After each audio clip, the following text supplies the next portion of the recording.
Hey, my name's Sterling, and in this video, I'm going to teach you how to install the Tannus Airless tire. I'll include all of the tips and the tricks that I've found during installation, as well as other people, to help make this process be as smooth as possible.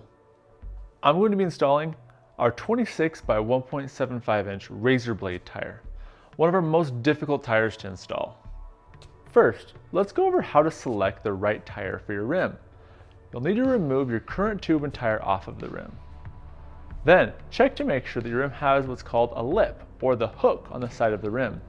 If you have a rim that has smooth sides and no lip, the Tannus Airless tire won't work.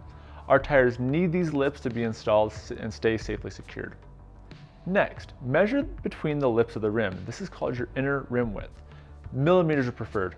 If you don't have a measuring tool with millimeters, get as close as you can with the tool you have, and then use Google to convert the number to millimeters.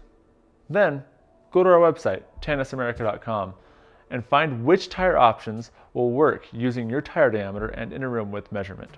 Or give us a call or shoot us an email and we'll get you all squared away. Now that you have the correct tire, here's what you'll need for this process. First, a wheel with lips on the rim, or a hooked rim. Second, a Tannus Airless tire. Third, the colored pins that come with the tire. Fourth, the S tool that will also come with the tire. And fifth, needle nose pliers.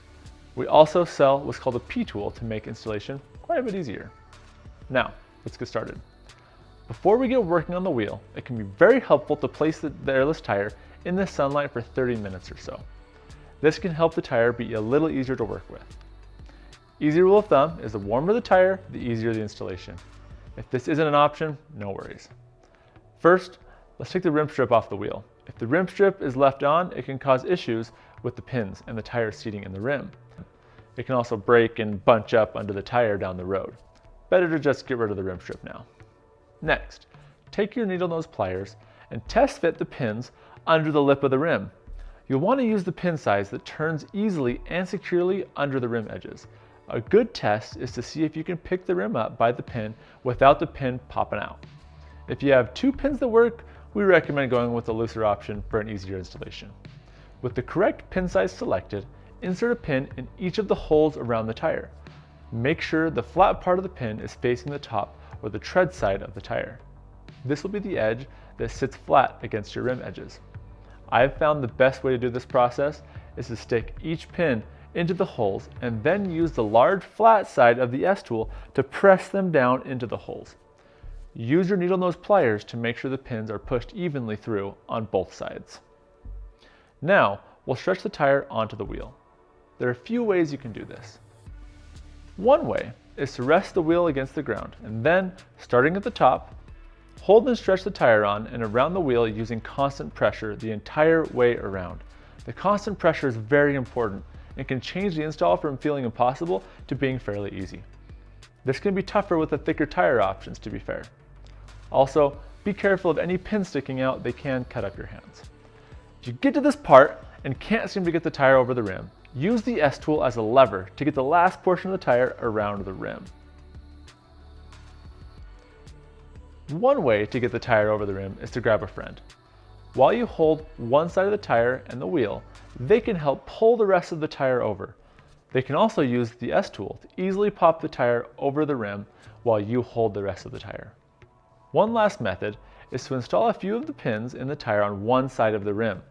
This makes it so the tire won't pop off the rim while you work to stretch it around. Some people have found success using this as well as zip ties, and they zip tie the tire as they go around the wheel. We don't use this method, but we want to give you any help that we can to see if it can help make it easier. Now, with the tire over the rim, start seating the pins. You can use either the S tool or the P tool to push the pin down under the lip of the rim. Start by pushing the material of the tire into the rim directly adjacent to the first pin. This will allow that pin to slide down into the rim. Keep in mind that you should be sliding the pin into the rim, not forcing it. I'm a scrawny redhead and I can do it no problem. Repeat this with every pin around the rim, making sure they completely seat. Some people will try and get tricky and push the pins in by hand using pressure on the tire. This will never work, as the pins may not be visible anymore, but they aren't fully seated.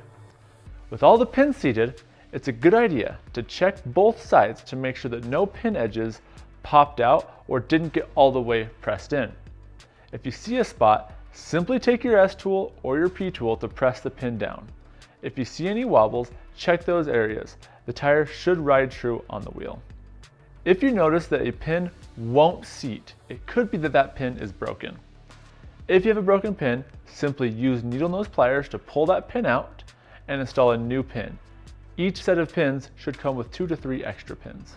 The tires have a 50 to 70 mile break-in period, meaning the ride will be a little slower during that period, and we recommend you ride a little more cautiously, so heads up for during rainstorms or during over hard cornering. There is a polymer used during the manufacturing process that needs to be ridden off to get the maximum performance out of the tire, hence the break-in process. The ride will also become much more smooth and supple after this range.